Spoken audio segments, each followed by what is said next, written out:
everyone. High voltage ಕ್ಷೇತ್ರ ಚನ್ನಪಟ್ಟಣದಲ್ಲಿ ಭಾರಿ ಕುತೂಹಲ ಇದೆ. ಸಮೀಕ್ಷೆಯಂತೆ ಗೆದ್ದು ಬೀಗ್ತಾರ ನಿಖಿಲ್ ಕುಮಾರಸ್ವಾಮಿ. ನೋಡಿ, ಚನ್ನಪಟ್ಟಣದ ಗೊಂಬೆ ಆಡ್ಸೋರು ಯಾರು?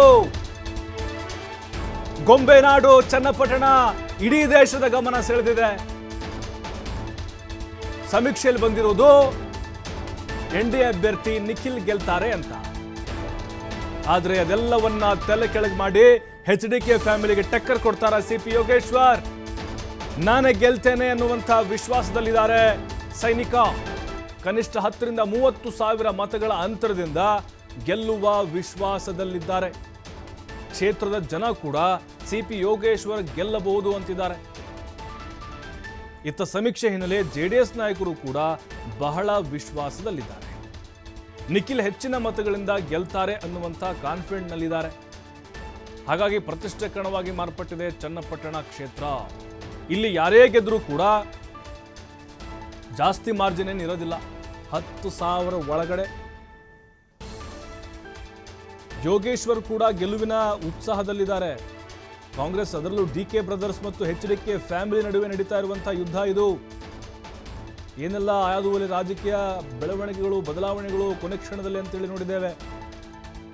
ಈ ಚುನಾವಣೆಯಲ್ಲಿ ಯಾರು ಗೆಲ್ತಾರೋ ಅವರ ರಾಜಕೀಯ ಭವಿಷ್ಯ ಸಲೀಸಾಗುತ್ತೆ. ಯಾರು ಸೋಲ್ತಾರೋ ಬಹಳ ಕಷ್ಟ ಆಗುತ್ತೆ. ನೋಡಿ, ನಿಖಿಲ್ ಸೋತರು ಕೂಡ ಅಷ್ಟೇ, 3ನೇ ಬಾರಿ ಸೋಲು. ಆಮೇಲೆ ಅವ್ರಿಗೆ ರಾಜಕೀಯ ಸ್ವಲ್ಪ ಬೇಸರ ತರಿಸಬಹುದು. ಸಿಪಿ ಯೋಗೇಶ್ವರ್ದು ಅಷ್ಟೇ, ಬಿಜೆಪಿಲಿದ್ದರು, ಕಾಂಗ್ರೆಸ್ಸಿಗೆ ಬಂದರು. ರಾಜಕೀಯವಾಗಿ ನೆಲೆ ಊರೋಕೆ ಇಬ್ಬರಿಗೂ ಕೂಡ ಬಹಳ ಇಂಪಾರ್ಟೆಂಟ್ ಆಗಿದೆ ಈ ಫಲಿತಾಂಶ. ಯೋಗೇಶ್ವರ್ ಏನಾದರೂ ಗೆದ್ದರೆ ಡಿಕೆ ಬ್ರದರ್ಸ್ ಗೆದ್ದಂಗೆ ಕುಮಾರಸ್ವಾಮಿಯವರ ಪ್ರತಿಷ್ಠೆ ಅಲ್ಲಿ ಕಡಿಮೆ ಆಗ್ತಾ ಇದೆ. ರಾಮನಗರ ಜಿಲ್ಲೆಯಾದ್ಯಂತನೇ ಅವ್ರ ವರ್ಚಸ್ ಕಡಿಮೆ ಆಯಿತು ಅನ್ನೋದು ಒಂದು ಸಂದೇಶ ಹೋಗುತ್ತೆ. ಇಲ್ಲಿ ಡಿಕೆ ಬ್ರದರ್ಸ್ ಗೆದ್ದು ಬೀಗಿದ್ರು, ಅವ್ರದೇ ಎಲ್ಲವೂ ಇನ್ಮೇಲೆ ರಾಜ್ಯಭಾರ ರಾಮನಗರದಲ್ಲಿ ಅನ್ನುವಂಥದ್ದು. ನಿಖಿಲ್ ಗೆದ್ರು ಅಂತ ಹೇಳಿದ್ರೆ ಸಿಂಪತಿ, 2 ಬಾರಿ ಸೋತಿದ್ರು, 3ನೇ ಬಾರಿ ಕೈ ಹಿಡಿದಿದ್ದಾರೆ. ಮತ್ತು ಕುಮಾರಸ್ವಾಮಿ ಅವರ ಹಿಡಿತ ಇನ್ನೂ ಇದೆ ಚನ್ನಪಟ್ಟಣದಲ್ಲಿ ಅನ್ನೋದು ಸಾಬೀತಾಗುತ್ತೆ. ಮತ್ತು ಭವಿಷ್ಯದ ಒಂದು ರಾಜಕಾರಣ ಗುರುತಿಸ್ಕೊಳ್ತಾರೆ. ಸಿಪಿ ಯೋಗೇಶ್ವರ್ ಏನಾದರೂ ಇಲ್ಲಿ ಸೋತ್ ಬಿಟ್ರು ಅಂತ ಹೇಳಿದ್ರೆ ಡೋಲಾಯಮಾನ ಪರಿಸ್ಥಿತಿ. ಆ ಕಡೆನೂ ಇಲ್ಲ, ಈ ಕಡೆನೂ ಇಲ್ಲ. ಈಗ ಬಿಜೆಪಿಲಿ ಮೊದಲಿದ್ರು, ಈ ಕಾಂಗ್ರೆಸ್ನಲ್ಲಿದ್ದಾರೆ. ಗೆದ್ರೆ ಮಾತ್ರ ಅವ್ರಿಗೆ ಕಾಂಗ್ರೆಸ್ನಲ್ಲಿ ಬೆಲೆ ಇರುತ್ತೆ ರಾಜಕಾರಣ ಮಾಡಲಿಕ್ಕೆ. ಇಲ್ಲದೆ ಇದ್ದರೆ ಅವ್ರಿಗೂ ಕೂಡ ಅಷ್ಟೇ ಮುಂದಿನ ಅವರ ಹಾದಿ ಕಲ್ಲು ಮುಳ್ಳಿಂದ ಕೂಡಿರುತ್ತೆ. ಎಲ್ಲಿ ಹೋಗ್ಬೇಕು ನಾನು? ಕುಮಾರಸ್ವಾಮಿಯವರು ಡಿಕೆ ಬ್ರದರ್ಸ್ ಮಧ್ಯೆ ರಾಜಕಾರಣ ಮಾಡೋದು ಹೆಂಗೆ ಅಂತ ಅವರು ಅದನ್ನೇ ಹೇಳ್ತಾ ಬರ್ತಾ ಇದ್ರು.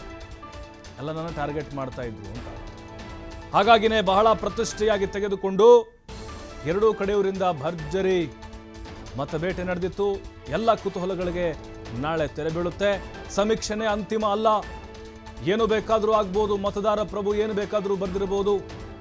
ಯಾಕೆಂದ್ರೆ ಇಲ್ಲಿ ಮುಸ್ಲಿಂ ಮತಗಳು ಕಂಪ್ಲೀಟ್ ಆಗಿ ಯೋಗೇಶ್ವರ್ ಕಡೆಗೆ ಹೋಗಿದ್ದೆ ಆದರೆ ನಿಖಿಲ್ಗೆ ಅದು ಮೈನಸ್ ಆಗಬಹುದು. ನಿಖಿಲ್ ಅವರು ಗೆದ್ರೆ ಜಮೀರ್ ಕೊಟ್ಟಂತ ಹೇಳಿಕೆಗಳು ಆಲ್ರೆಡಿ ಚರ್ಚೆ ಆಗ್ತಾ ಇದೆ. ಏನಾದರೂ ಪರಿಸ್ಥಿತಿ ವ್ಯತಿರಿಕ್ತ ಆದರೆ, ರಿಸಲ್ಟ್ ಹಿಂಗೆ ಬಂದರೆ ಅಲ್ಲಿ ಸ್ವಲ್ಪ ಓಟು ಡಿವೈಡ್ ಆಗಿರ್ಬೋದು ಅಂಥೇಳಿ ಲೆಕ್ಕಾಚಾರಗಳು. ವಿಶ್ವಾಸದಲ್ಲಿದ್ದಾರೆ ಯೋಗೇಶ್ವರ್, 10 ರಿಂದ 30 ಸಾವಿರ ಲೀಡಲ್ಲಿ ಗೆಲ್ತೀನಿ ಅಂತ. ಮತ್ತಷ್ಟು ಮಾಹಿತಿ ಶಿವಕುಮಾರ್ ನೀಡ್ತಾರೆ. ಶಿವಕುಮಾರ್, ಸರ್ಕಾರಕ್ಕೆ ಯಾವುದೇ ಲಾಭ ನಷ್ಟ ಆಗದೇ ಇದ್ರೂ ಕೂಡ ಇಲ್ಲಿ ವ್ಯಕ್ತಿ ಪ್ರತಿಷ್ಠೆ ಬಹಳ ಹೆಚ್ಚಾಗಿ ಕಾಣಿಸ್ತಾ ಇದೆ. ಈ 3 ಬೈ ಎಲೆಕ್ಷನ್ನ ಫಲಿತಾಂಶದ ಕುತೂಹಲ ಹೇಗಿದೆ, ಜೊತೆಗೆ ಇಲ್ಲಿ ಯಾರ್ಯಾರ ಹಣೆ ಬರಹ ಏನೇನು ಆಗಬಹುದು ಅನ್ನೋದು ಸೋಲು ಗೆಲುವಿನ ಮೇಲೆ. ಪ್ರಭು, ನಾಳೆ ರಾಜ್ಯದ 3 ಕ್ಷೇತ್ರಗಳು, ಸಂಡೂರು, ಚನ್ನಪಟ್ಟಣ ಹಾಗೆ ಶಿಗ್ಗಾಂವಿ ವಿಧಾನಸಭಾ ಕ್ಷೇತ್ರಗಳಿಗೆ ನಡೆದಿದ್ದಂತಹ ಉಪಚುನಾವಣೆಯ ಫಲಿತಾಂಶ ಹೊರಬೀಳತ್ತೆ. ಸಾಕಷ್ಟು ಕುತೂಹಲಗಳು ಕೂಡ ಇದೆ. ಯಾಕಂದ್ರೆ ಈಗಾಗಲೇ ಎಲ್ಲ ಖಾಸಗಿ ಸಂಸ್ಥೆಗಳು ನಡೆಸಿರುವಂತಹ ಸಮೀಕ್ಷೆಗಳ ವರದಿ ಕೂಡ ಪ್ರಕಟ ಆಗಿದೆ. 3 ಕ್ಷೇತ್ರಗಳಲ್ಲಿ ಒಂದೊಂದು ಕ್ಷೇತ್ರ ಒಂದೊಂದು ಪಕ್ಷಕ್ಕೆ ಸಿಗುತ್ತೆ ಅನ್ನುವಂತ ವರದಿಯನ್ನ ಪ್ರಕಟ ಮಾಡಲಾಗಿದೆ. ಆದ್ರೆ 3 ಕ್ಷೇತ್ರಗಳಲ್ಲೂ ಕೂಡ ಟಫ್ ಫೈಟ್ ಇದೆ. ಯಾಕಂದ್ರೆ ಯಾವುದನ್ನು ಕೂಡ ಸುಲಭವಾಗಿ ತೆಗೆದುಕೊಳ್ಳೋದಕ್ಕೆ ಸಾಧ್ಯ ಆಗ್ತಾ ಇಲ್ಲ. ಚುನಾವಣಾ ಪೂರ್ವದಲ್ಲಿ ಇದ್ದಂತಹ ವಾತಾವರಣ, ನಂತರ ಪ್ರಚಾರದ ನಂತರದಲ್ಲಿ ಆದಂತಹ ವಾತಾವರಣ ಎಲ್ಲವನ್ನೂ ಕೂಡ ಗಮನಿಸಿದಾಗ 3 ಕ್ಷೇತ್ರಗಳು ಕೂಡ ತುಂಬಾ ಟಫ್ ಆಗಿದೆ ಅನ್ನುವಂಥದ್ದು ಗಮನಕ್ಕೆ ಬರ್ತಾ ಇದೆ. ಯಾಕಂದ್ರೆ ಮೊದಲಿಗೆ ಶಿಗ್ಗಾಂವಿಯಲ್ಲಿ ಬಿಜೆಪಿ ಅಭ್ಯರ್ಥಿ ಸುಲಭವಾಗಿ ಗೆಲ್ತಾರೆ ಅನ್ನುವಂತ ಚರ್ಚೆಗಳಿತ್ತು. ಚನ್ನಪಟ್ಟಣದಲ್ಲೂ ಕೂಡ ಸಿಪಿ ಯೋಗೇಶ್ವರ್ ಕಾಂಗ್ರೆಸ್ಗೆ ಬಂದಿದ್ರಿಂದ ಒಂದ್ ಸೈಡ್ ಎಲೆಕ್ಷನ್ ಆಗತ್ತೆ ಅನ್ನುವಂತ ಮಾತುಗಳು ಕೂಡ ಆ ಸಂದರ್ಭದಲ್ಲಿ ಕೇಳಿ ಬಂದಿತ್ತು. ಸಂಡೂರಿನಲ್ಲಿ ಕಾಂಗ್ರೆಸ್ ಅಭ್ಯರ್ಥಿ ಈಸಿಯಾಗಿ ಗೆಲ್ತಾರೆ ಅನ್ನುವಂತಹ ನಿರೀಕ್ಷೆಗಳು ಕೂಡ ಇತ್ತು. ಆದ್ರೆ 3 ಕ್ಷೇತ್ರಗಳಲ್ಲೂ ಕೂಡ ಪ್ರಚಾರ, ರಾಜಕೀಯ ತಂತ್ರಗಾರಿಕೆ, ನಂತರ ಪಕ್ಷಗಳಲ್ಲಿ ಅಲ್ಲಿ ತಳಮಟ್ಟದಲ್ಲಿ ಮಾಡಿದಂತಹ ರಣವ್ಯೂಹ ಏನಿದೆ ಇದೆಲ್ಲವನ್ನು ಕೂಡ ಪರಿಗಣಿಸಿದಾಗ 3 ಕ್ಷೇತ್ರಗಳು ಕೂಡ ಅಷ್ಟು ಸುಲಭ ಅಲ್ಲ ಅನ್ನುವಂಥದ್ದು ಈಗ ಬೆಳಕಿಗೆ ಬರ್ತಾ ಇದೆ. ಹಾಗಾಗಿ 3ರಲ್ಲಿ ಯಾವ ಅಭ್ಯರ್ಥಿ 3 ಕ್ಷೇತ್ರಗಳಲ್ಲಿ ಗೆಲ್ತಾರೆ ಅನ್ನುವಂತಹ ಕುತೂಹಲ ಇದೆ. ಆ ಕುತೂಹಲಗಳಿಗೆ ನಾಳೆ ತೆರೆ ಬೀಳುತ್ತೆ. ಯಾಕಂದ್ರೆ ಸ್ಥಳೀಯ ಮಟ್ಟದಲ್ಲೂ ಕೂಡ ಇಂಥವ್ರೆ ಗೆಲ್ತಾರೆ ಅನ್ನುವಂಥದ್ದನ್ನ ಅಂದಾಜು ಮಾಡೋದಕ್ಕೆ ಆಗ್ತಾ ಇಲ್ಲ 3 ಕ್ಷೇತ್ರಗಳಲ್ಲೂ ಕೂಡ. ಅಂತಹ ಒಂದು ಪರಿಸ್ಥಿತಿ ಅಲ್ಲಿ ನಿರ್ಮಾಣವಾಗಿತ್ತು. ಹಾಗಾಗಿ ನಾಳಿನ ಫಲಿತಾಂಶದವರೆಗೆ ಕಾಯಲೇಬೇಕಾದಂತ ಅನಿವಾರ್ಯತೆ ಇದೆ. ಜೊತೆಗೆ ಈಗ ಚುನಾವಣಾ ಫಲಿತಾಂಶಗಳು ಕೊಟ್ಟಿರುವಂತ ವರದಿ ಏನಿದೆ ಅದನ್ನ ಗಮನದಲ್ಲಿ ಇಟ್ಕೊಂಡು, ಯಾಕಂದ್ರೆ ಎಲ್ಲ ಸಮೀಕ್ಷೆಗಳು ಕೂಡ ಸ್ಪಷ್ಟವಾದಂತ ನಿಖರವಾದಂತ ವರದಿಯನ್ನ ಕೊಡ್ತಾರೆ ಅನ್ನುವಂಥದ್ದು ಇತ್ತೀಚಿನ ದಿನಗಳಲ್ಲಿ ಕಂಡು ಬರ್ತಾ ಇಲ್ಲ. ಯಾಕಂದ್ರೆ ನಾವು ಲೋಕಸಭಾ ಚುನಾವಣೆಯಲ್ಲಿ NDA ಸರ್ಕಾರ ಬಹುಮತದಿಂದ ಈ ಬಾರಿ ಅಧಿಕಾರಕ್ಕೆ ಬರುತ್ತೆ ಅನ್ನುವಂತ ಒಂದು ಸಮೀಕ್ಷೆಗಳು ಪ್ರಕಟ ಆಗಿದ್ವು, ಎಲ್ಲ ಸಮೀಕ್ಷೆಗಳು ಕೂಡ. ಆದ್ರೆ ಅಲ್ಲಿ ಆದಂತದ್ದು ಉಲ್ಟಾ, ಸಾಕಷ್ಟು ಕಡಿಮೆ ಸೀಟುಗಳನ್ನ ಗೆಲ್ಲೋದಕ್ಕೆ ಅಲ್ಲಿ ಸಾಧ್ಯ ಆಯ್ತು. ತದನಂತರ ಹರಿಯಾಣ ಚುನಾವಣೆಯಲ್ಲೂ ಕೂಡ ಕಾಂಗ್ರೆಸ್ ಅಧಿಕಾರವನ್ನ ಹಿಡಿಯುತ್ತೆ ಅನ್ನುವಂತ ಸಮೀಕ್ಷೆಗಳು ಪ್ರಕಟ ಆಯ್ತು. ಆದ್ರೆ ಹರಿಯಾಣದಲ್ಲೂ ಕೂಡ ಅದು ಉಲ್ಟಾ ಆಗಿದ್ದನ್ನಂತ ಈಗಾಗಲೇ ನಾವು ಗಮನಿಸಿದ್ದೇವೆ. ಹಾಗಾಗಿ ಚುನಾವಣಾ ಫಲಿತಾಂಶಗಳು ಏನು ಸಮೀಕ್ಷೆಗಳು ಕೊಟ್ಟಿರುವಂತಹ ವರದಿ ಒಂದು ಕಡೆ ತಲೆ ಕೆಳಗಾಗುವಂತ ಒಂದು ಅವಕಾಶಗಳು ಕೂಡ ಇರುತ್ತೆ. ಹಾಗಾಗಿ ಯಾವುದನ್ನು ಕೂಡ ಈಗ ಜಡ್ಜ್ ಮಾಡೋದಕ್ಕೆ ಸಾಧ್ಯ ಆಗ್ತಾ ಇಲ್ಲ. ಒಂದು ಕಡೆ ಸಮೀಕ್ಷೆಗಳನ್ನ ಗಮನದಲ್ಲಿಟ್ಕೊಂಡು ಆ ಪಕ್ಷಗಳ ಅಭ್ಯರ್ಥಿಗಳು ಖುಷಿ ಪಡಬಹುದೇನೋ, ಆದ್ರೆ ನಾಳಿನ ಫಲಿತಾಂಶದವರೆಗೆ ಕಾಯಲೇಬೇಕಾದಂತ ಅನಿವಾರ್ಯತೆ ಇದೆ. ಇನ್ನು ಚನ್ನಪಟ್ಟಣ ಕ್ಷೇತ್ರ ಸಾಕಷ್ಟು ಕುತೂಹಲವನ್ನ ಕೇಳಿಸಿದ್ದಂಥದ್ದು. ಇಲ್ಲಿ ಪಕ್ಷಗಳಿಗಿನ್ನ ಹೆಚ್ಚಾಗಿ 2 ಕುಟುಂಬಗಳ ನಡುವೆ ಇದ್ದಂತಹ ಒಂದು ಜಿದ್ದಾಜಿದ್ದಿ ಈ ಚುನಾವಣೆಯಲ್ಲಿ ಕಂಡು ಬಂದಿತ್ತು. ಯಾಕಂದ್ರೆ ಒಂದು ಕಡೆ DK ಬ್ರದರ್ಸ್, ಮತ್ತೊಂದು ಕಡೆ ದೇವೇಗೌಡರ ಕುಟುಂಬ ಒಂದು ಜಿದ್ದಾಜಿದ್ದಿ ಈ ಚುನಾವಣೆಯ ಮೇಲೆ ಇದೆ. ಚನ್ನಪಟ್ಟಣ ಕ್ಷೇತ್ರದಲ್ಲಿ ಅಭ್ಯರ್ಥಿಗಳಿಂದ ಹೆಚ್ಚಾಗಿ ಆ 2 ಕುಟುಂಬಗಳ ಒಂದು ಪ್ರತಿಷ್ಠೆಯ ಕಣ ಅಂತ ಹೇಳ್ಬಹುದು. ಹಾಗಾಗಿ ನಾಳೆ ಚನ್ನಪಟ್ಟಣದಲ್ಲಿ ಈಗಾಗಲೇ ಸಮೀಕ್ಷೆಗಳು ನಿಖಿಲ್ ಕುಮಾರಸ್ವಾಮಿ ಅವರು ಅಲ್ಲಿ ಗೆಲ್ತಾರೆ ಅನ್ನುವಂತ ಒಂದು ವರದಿಯನ್ನ ಪ್ರಕಟಿಸಿವೆ. ಆದ್ರೆ ಅದು ಎಷ್ಟರ ಮಟ್ಟಿಗೆ ವರ್ಕೌಟ್ ಆಗತ್ತೆ ಅನ್ನುವಂಥದ್ದು ನಾಳಿನ ಫಲಿತಾಂಶದವರೆಗೆ ಕಾಯ್ಬೇಕಾಗತ್ತೆ. ಯಾಕಂದ್ರೆ ಸಿಪಿ ಯೋಗೇಶ್ವರ್ ಕೂಡ ಬಹಳ ಮುಕ್ತ ಮನಸ್ಸಿನಲ್ಲಿದ್ದಾರೆ, ವಿಶ್ವಾಸದಲ್ಲಿದ್ದಾರೆ. ಸುಮಾರು 5ರಿಂದ 30,000 ಮತಗಳ ಅಂತರದಿಂದ ನನ್ನ ಗೆಲ್ತೇನೆ ಅಂತೇಳಿ ಈಗಾಗಲೇ ತಮ್ಮ ಪಕ್ಷದ ನಾಯಕರಿಗೂ ಸಂದೇಶವನ್ನು ಕೊಟ್ಟಿದ್ದಾರೆ. ಸ್ಥಳೀಯ ಮಟ್ಟದಲ್ಲಿ ಜನರಿಗೂ ಕೂಡ ಅವರು ಸಂದೇಶವನ್ನ ನೀಡಿದ್ದಾರೆ, ನಾನೇ ಗೆಲ್ತೇನೆ ಅಂತೇಳಿ. ಹಾಗಾಗಿ ಯಾವುದನ್ನು ಕೂಡ ಇಲ್ಲಿ ಜಡ್ಜ್ ಮಾಡೋದಕ್ಕೆ ಆಗ್ತಾ ಇಲ್ಲ. ಚನ್ನಪಟ್ಟಣ ಕ್ಷೇತ್ರ ಸಾಕಷ್ಟು ಕುತೂಹಲವನ್ನ ಕೇಳಿಸಿತ್ತು. ಅಲ್ಲಿ ಆದಂತಹ ತಂತ್ರಗಾರಿಕೆಗಳು, ಅಲ್ಲಿ ಆದಂತಹ ಒಂದು ಹಣದ ಚಲಾವಣೆ ಎಲ್ಲವನ್ನೂ ಕೂಡ ನಾವು ಗಮನಿಸಿದಾಗ ತೀವ್ರವಾದಂತಹ ಟಫ್ ಫೈಟ್ ಅಲ್ಲಿ ಎದುರಾಗಿತ್ತು. ಮೊದಲಿಗೆ ಸಿಪಿ ಯೋಗೇಶ್ವರ್ ಒಂದ್ ಸೈಡ್ ಇತ್ತು, ಸಿಪಿ ಯೋಗೇಶ್ವರ್ ಗೆಲ್ತಾರೆ ಅನ್ನುವಂಥದ್ದು.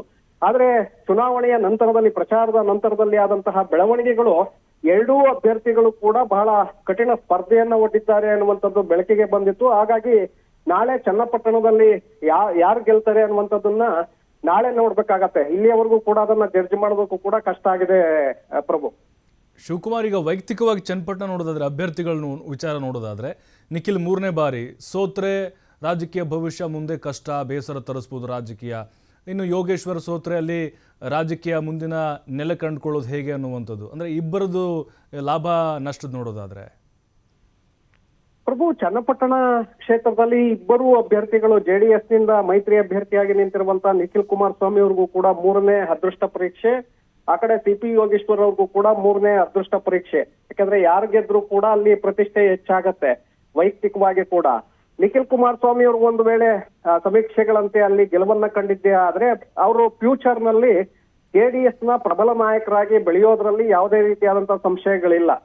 ಯಾಕಂದ್ರೆ ಅವರು ಗೆದ್ದಿದ್ದೇ ಆದ್ರೆ ಅಲ್ಲಿ ಪಕ್ಷದಲ್ಲೂ ಕೂಡ ಅವ್ರಿಗೆ ಉನ್ನತ ಸ್ಥಾನಮಾನಗಳು ಸಿಗಬಹುದು. JDS ರಾಜ್ಯಾಧ್ಯಕ್ಷರಾಗುವಂತ ಒಂದು ಅವಕಾಶಗಳು ಕೂಡ ಹೆಚ್ಚಿನ ಪ್ರಮಾಣದಲ್ಲಿದೆ. ಜೊತೆಗೆ ತಮ್ಮ ಮೇಲಿದ್ದಂತಹ ಒಂದು ಕಳಂಕ ಏನು ಮಂಡ್ಯ ಲೋಕಸಭೆ ಚುನಾವಣೆ ಇರ್ಬೋದು, ಜೊತೆಗೆ ರಾಮನಗರ ವಿಧಾನಸಭಾ ಚುನಾವಣೆಯಲ್ಲಿ ಏನು ಸೋಲನ್ನ ಕಂಡಿದ್ರು ಅದನ್ನ ಇಲ್ಲಿ ತೀರಿಸಿಕೊಳ್ಳೋದಕ್ಕೆ ಅವಕಾಶಗಳಿರುತ್ತೆ. ಆ ಕಳಂಕದಿಂದ ಮುಕ್ತವಾಗಿ ಹೊರಬರೋದಕ್ಕೆ ಸಾಧ್ಯ ಆಗತ್ತೆ. ಜೊತೆಗೆ ವೈಯಕ್ತಿಕವಾಗಿ ಮತ್ತೆ ಪಕ್ಷವನ್ನ ನೋಡಿದಾಗ್ಲೂ ಕೂಡ JDSಗೆ ಮತ್ತಷ್ಟು ಒಂದು ಬಲ ಸಿಗತ್ತೆ.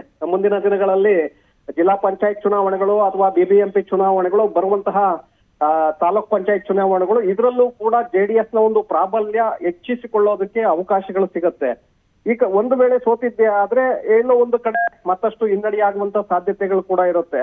CP ಯೋಗೇಶ್ವರ್ಗೂ ಕೂಡ ಇದು ಒಂದು ವೈಯಕ್ತಿಕವಾಗಿ ಅವ್ರಿಗೆ ಗೆಲ್ಲೇಬೇಕಾದಂತ ಅನಿವಾರ್ಯ ಪರಿಸ್ಥಿತಿ ಇವತ್ತು ಇದೆ. ಅವರು ಗೆದ್ದಿದ್ದೇ ಆದ್ರೆ ಕಾಂಗ್ರೆಸ್ ನಲ್ಲಿ ಮತ್ತಷ್ಟು ಹಿಡಿತವನ್ನ ಸಾಧಿಸಬಹುದು. ಜೊತೆಗೆ ಮುಂದೆ ಜನವರಿ ಫೆಬ್ರವರಿಯಲ್ಲಿ ಸಚಿವ ಸಂಪುಟ ಪುನಾರಚನೆ ಆಗುವಂತಹ ಸಂದರ್ಭದಲ್ಲಿ ಅವರು ಅಲ್ಲಿ ಸಚಿವರಾಗಿ ಆಯ್ಕೆಯಾದ್ರೂ ಕೂಡ ಆಶ್ಚರ್ಯ ಇಲ್ಲ. ಯಾಕಂದ್ರೆ ಈಗಾಗಲೇ DK ಬ್ರದರ್ಸ್ ಅವ್ರಿಗೆ ಒಂದು ಅವಕಾಶವನ್ನು ಕೊಡಬೇಕು ಅನ್ನುವಂತ ನಿಟ್ಟಿನಲ್ಲಿ ಯೋಚನೆಯನ್ನ ಮಾಡ್ತಾ ಇದ್ದಾರೆ. ಗೆದ್ದಿದ್ದೇ ಆದ್ರೆ ಅವ್ರಿಗೆ ಬೋನಸ್ ಆಗತ್ತೆ CP ಯೋಗೇಶ್ವರ್ಗೆ. ಜೊತೆಗೆ ಹಳೆ ಮೈಸೂರು ಭಾಗದಲ್ಲಿ ಅವರನ್ನ ಮುಂದಿಟ್ಟುಕೊಂಡೆ ಕುಮಾರಸ್ವಾಮಿ ಅವರ ಒಂದು JDS ಪ್ರಾಬಲ್ಯವನ್ನ ಕುಗ್ಗಿಸುವಂತ ಒಂದು ಪ್ರಯತ್ನವನ್ನ DK ಬ್ರದರ್ಸ್ ಅವರು ಮಾಡಬಹುದು. ಇದರ ಜೊತೆಗೆ DK ಬ್ರದರ್ಸ್ಗೂ ಕೂಡ ಇದು ಪ್ರತಿಷ್ಠೆಯ ಒಂದು ಕಣ ಅಂತಾನೆ ಹೇಳ್ಬೇಕಾಗತ್ತೆ. ಯಾಕಂದ್ರೆ ವೈಯಕ್ತಿಕವಾಗಿ ಅವರು ಕುಮಾರಸ್ವಾಮಿ ಅವರ ವಿರುದ್ಧವಾಗಿ ಏನು ತೊಡೆಯನ್ನ ತೊಟ್ಟಿದ್ದಾರೆ, ಇಲ್ಲಿ ಯೋಗೇಶ್ವರ್ ಗೆದ್ದಿದ್ದೇ ಆದ್ರೆ ಅದರ ಒಂದು ಪ್ರತಿಷ್ಠೆ ಕೂಡ DK ಬ್ರದರ್ಸ್ಗೆ ಹೆಚ್ಚಾಗತ್ತೆ. ಹಾಗಾಗಿ ಸಾಕಷ್ಟು ಒಂದು ಕುತೂಹಲವನ್ನ ಕೆಳಿಸ್ತಾ ಇದೆ ಪ್ರಭು. ಥ್ಯಾಂಕ್ ಯು ಶಿವಕುಮಾರ್ ತಮ್ಮೆಲ್ಲ ಮಾಹಿತಿಗಾಗಿ.